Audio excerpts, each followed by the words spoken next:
Nous allons maintenant parler de la force du pardon. Déjà, c'est quoi le pardon? Le pardon, c'est la capacité de se décharger d'un fardeau. Ça peut être un fardeau personnel, dû à ses propres erreurs. Ça peut être un fardeau extérieur, dû aux erreurs soit d'un de ses proches, soit de quelqu'un d'autre. Maintenant, quand est-ce qu'il est nécessaire de se décharger de son fardeau?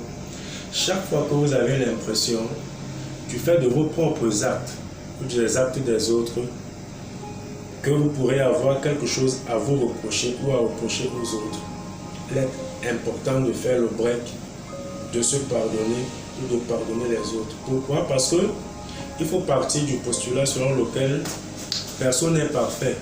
Et du fait que personne n'est parfait, il faut comprendre que les gens sont appelés à commettre des erreurs.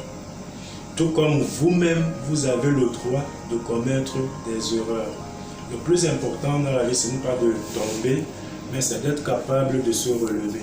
Et une fois que vous avez compris pourquoi vous êtes tombé, essayez de réajuster le tir pour que vous ne commettiez plus les mêmes erreurs. Donc le pardon, c'est quelque chose de fondamental quand on aspire à aller loin, parce que ça nous évite de traîner avec nous de lourds fardeaux qui nous empêchent d'avancer suffisamment.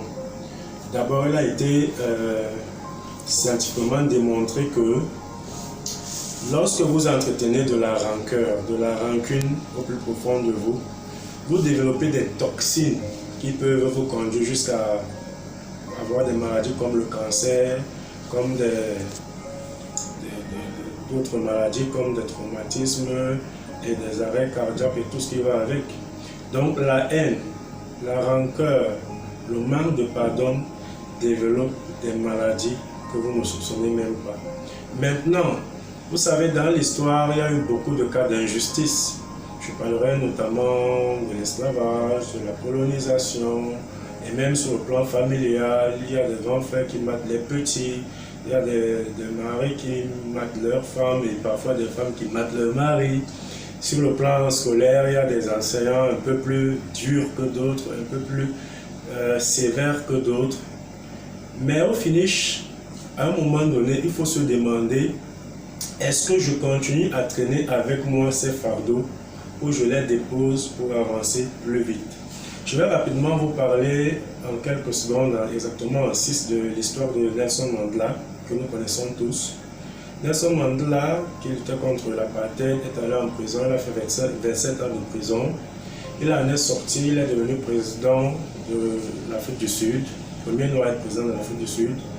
Et il avait la possibilité, une fois qu'il était président, de rendre un peu ce qu'on peut appeler comme injustice qu'il a subi de la part des Blancs.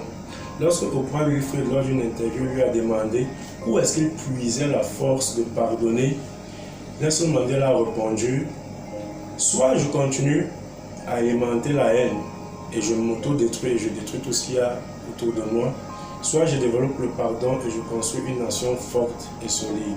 Et je pense que la deuxième attitude, c'est ça qui a permis à Nelson Mandela de rentrer dans l'histoire. Parce qu'une fois que vous pardonnez à quelqu'un, en réalité, vous posez des braises ardentes sur sa tête et vous vous déchargez d'un poids inutile qui vous empêche d'avancer suffisamment. C'est pour cela que Mahatma Gandhi aimait à dire que le pardon appartient aux forts, parce que seuls les forts peuvent pardonner. Lorsque vous n'êtes pas capable de trouver la force au plus profond de vous de pardonner, lorsque vous continuez à ruminer le mal qu'on vous a fait il y a 1 an, 5 ans, 10 ans, le mal qu'on a fait à vos ancêtres il y a des siècles, vous aurez du mal à garder la lucidité nécessaire et l'énergie nécessaire pour avancer et devenir constructif. Donc, mettons le pardon au centre de tout ce que nous faisons. Le pardon, tout comme la gratitude, est l'un des piliers essentiels de la construction d'une vie réussie et équilibrée.